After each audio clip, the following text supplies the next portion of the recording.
Hello, and welcome back. Today I'm sharing another update in my little mini series about my Whole30 journey. So I'm on day 2 of the Whole30, which started on Monday, January 3rd. Today's the 4th. So I want to give you a little video update as to how I'm feeling, how I'm doing, and I also want to share with you some resources that I've accumulated along the way in case you want to do your own Whole30. So anything that I reference or mention, I'll post down below so that you can have those quick links and get right over to what you want to know. But so like I said, today is day 2 for me. And actually one of those fabulous resources that I absolutely love that Whole30 offers is this calendar, this 30-day calendar that actually shows what you can expect as you go through these 30 days, right? So the kinds of feelings, what your body, either mentally, physically, emotionally, that you might be feeling in these 30 days as you go through this. This calendar is super awesome. So, day 1, you start off something really strong. It's like, hey, this is no big deal, right? You're highly motivated, you're highly focused, you haven't had to go through all the hard stuff yet, and so day 1 is usually no big deal. For me, I'm on day 2. Looks like day 2 actually starts the hangover phase.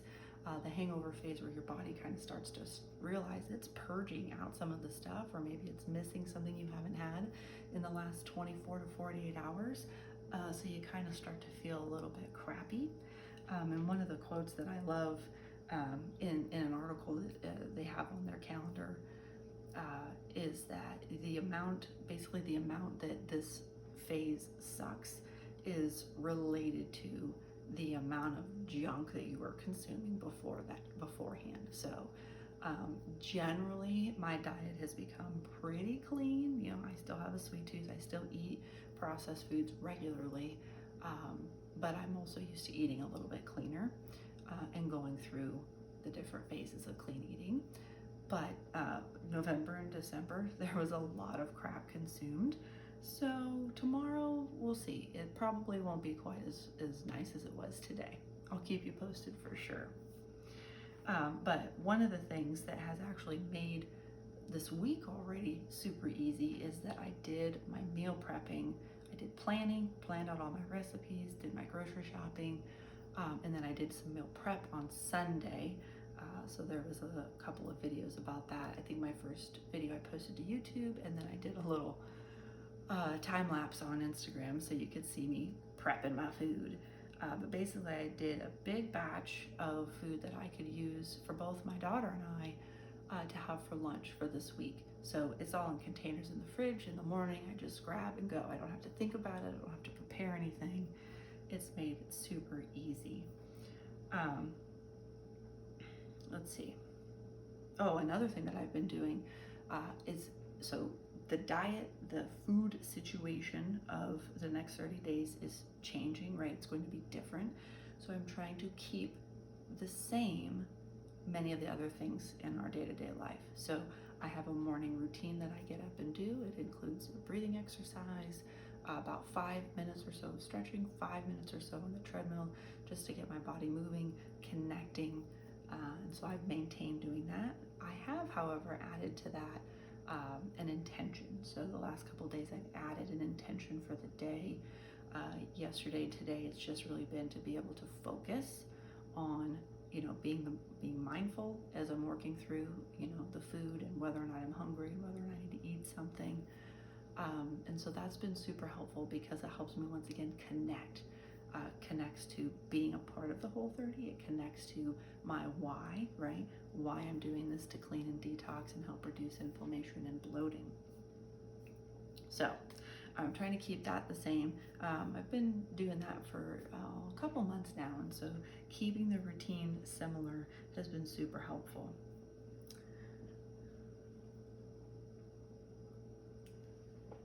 So last night, which was the end of day 1 essentially, one of the recipes I prepared actually took me a couple of hours, which is a little longer than I normally prepare, that I normally prefer to cook, but this recipe was so good. It's basically like Italian meatballs, and super worth it, by the way. So it's Whole30 meatballs. Again, I'll post the recipe link below so that you can grab it.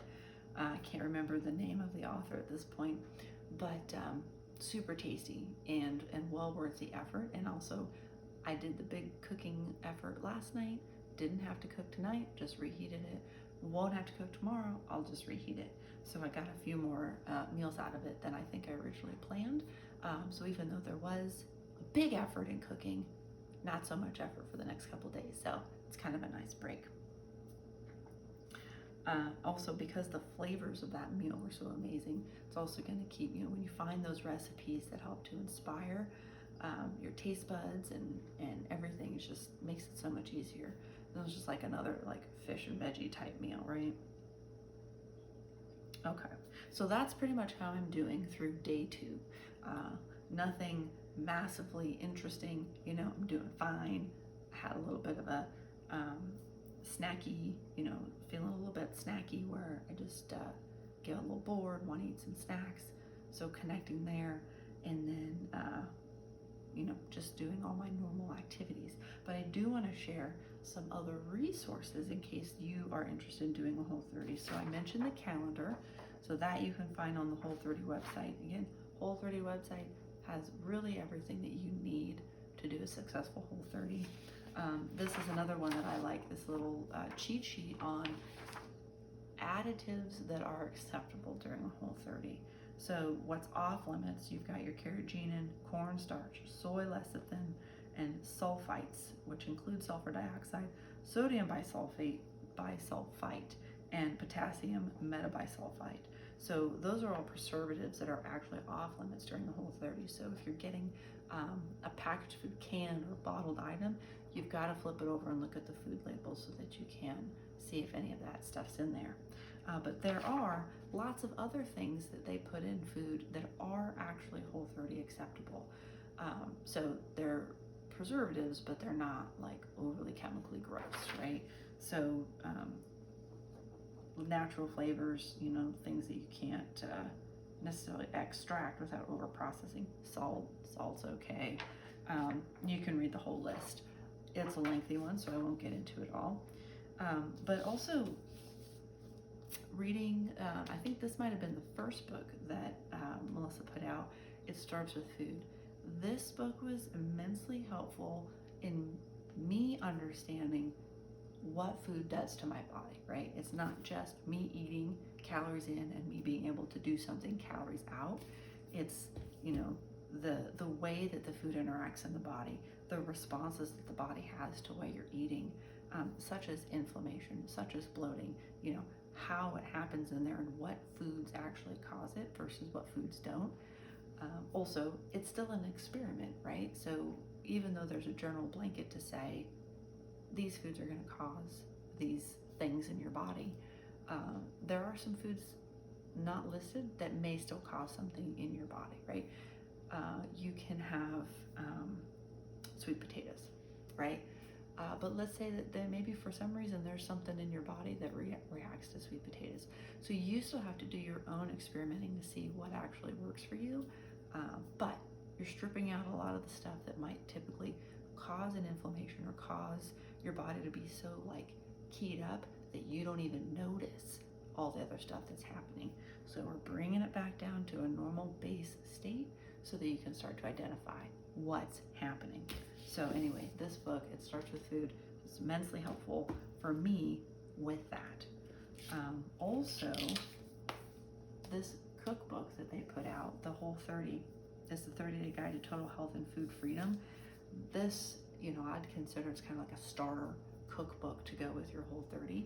It's got a lot of things like, how do you cook chicken? How do you cook your beef? But it also has a few recipes in there so that you're not just having plain chicken and beef. And then also has a meal plan in there. So if you're not sure where to start, there's one in here for you. And it has all the guidelines. Well, at least most of the guidelines in the book as well. So those are both really helpful resources that I have found. Also, with this latest round, this current Whole30, I've been scrolling through the Whole30 Instagram page. They've got tons of recipe inspiration. They're sharing all the time all these amazing recipes. They look delicious, right? So you first eat with your eyes. so the food looks delicious, and then when you make these recipes, they are so amazing, just like the meatballs that I made last night. So the Whole30 Instagram, and I think they also have a Whole30 recipes Instagram page, which is just recipes, so that's another good one to check out as well. Let's see, Pinterest, right? Who doesn't search on Pinterest? I have a whole, I don't even know how many, tons and tons and tons of recipes. I had to make a whole separate board for Whole30 recipes.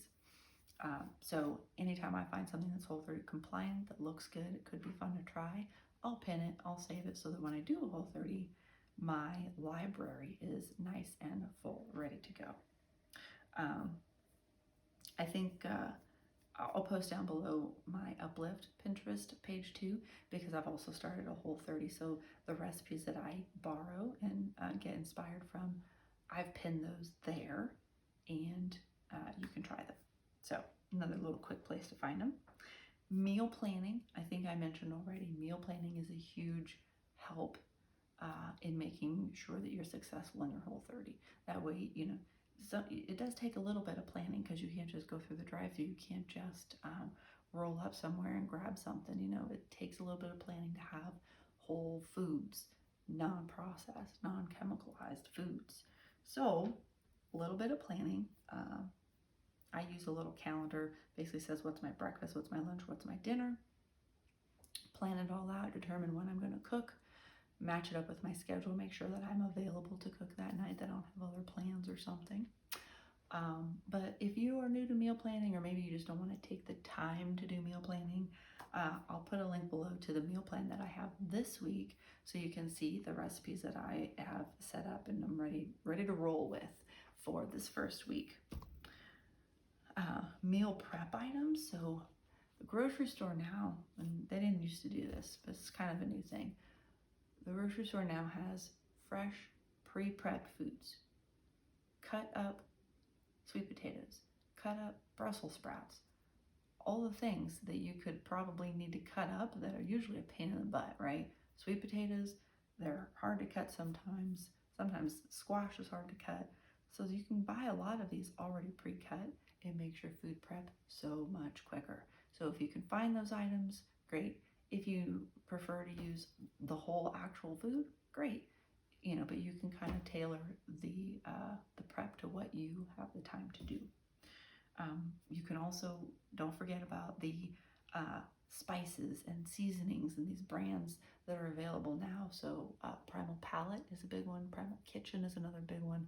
Spices, seasonings, sauces, marinades, dips, you know, all kinds of stuff that normally, or before, I'll say, because this is the new normal, but before, you used to have to make that yourself. And yeah, you still can make it yourself, but again, who has the time for that? It's already prepared, makes it a little bit easier. Sometimes you can find them on sale, and that makes it a little bit cheaper too. So speaking of sales, Thrive Market is another great place where you can get Whole30 approved foods. So you just click on their little, they have a tag, everything that's Whole30 compliant, Whole30 approved. They have a little tag, you click it, and all the items show up. You don't even have to filter out anything else beyond that. Just scroll through and decide, you know, do you want this sauce? Do you want that? Do you want this? Add it to your cart, and then it's delivered to you. So before, like, I'd be running around, you know, Natural Grocers and Trader Joe's and, you know, the regular grocery store, Walmart, wherever, just to find all these different things, because one store doesn't have them. Thrive Market has most of them. So I recommend that. And then also, you know, another great resource is just staying motivated. Your motivation and replenishing that motivation. I'll post below the blog post that I wrote a while ago that talks more about, you know, what I've learned through my Whole30 journey. So you can check it out and see. A lot of it is kind of the stuff that I learned from reading the materials from the Whole30, but also experiencing it. So, but really getting motivation anywhere just to help keep your spirits up, because there are going to be days that are challenging. And I actually mentioned at least one instance that I had a very challenging moment while doing the Whole30. that resulted in a lot of tears, by the way. So I'll share that a little later in more detail. But so those are some of the resources. So again, if you're curious about doing the Whole30, check out the Whole30 website because they've got everything that you could possibly need. But also like hearing from other people who are actually experiencing it can be super helpful and motivating. And then start to understand your why. Why would you want to do the Whole30? Yeah, so that's it for tonight, I think. And I'll check back in a couple of days, 2 or 3 days, just so you can see once again how I'm feeling, or, I'll probably have some other stuff to share that's interesting about the Whole30. So stay tuned. Make sure you hit that subscribe button. Make sure you hit the little bell so you'll be notified when I do post these videos. You can also follow along on Instagram as I post other random Whole30 related things. So if I missed you on the last one, we're still in the first week or so of the new year, so happy new year and stay healthy.